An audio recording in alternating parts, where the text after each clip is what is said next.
Well, no, I think documentary films are now in a different place entirely in the kind of commercial landscape than they were back in the early 90s, the 80s or the 70s. I think that these things are all work in cycles, don't they? I mean, documentaries were very popular in the 30s and the 40s during the war, etc. They were very popular in the late 80s on television, things like 40 Minutes, and got huge audiences. So I think it's just circular. I think what people mean when they say the more commercial phase of documentaries at the moment is that they mean that documentaries show cinema and actually have box office numbers and can make millions and millions of dollars. Such as the recent Al Gore film, which has made I think $25 or $30 million, and a huge amount of money, and probably cost a few $100,000 to make. But I don't think that the pure attention on narrative, if one were to if that were to lessen its grip on the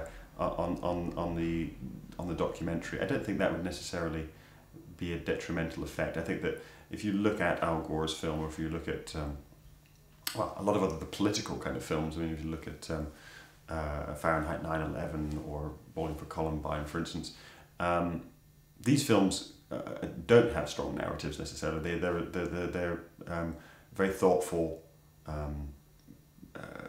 political films with comedic elements, with a series of stunts in them. If you're looking at the Michael Moore films, but if you're looking at the Al Gore films, it has very few stunts in it, and it's a very dry lecture, really.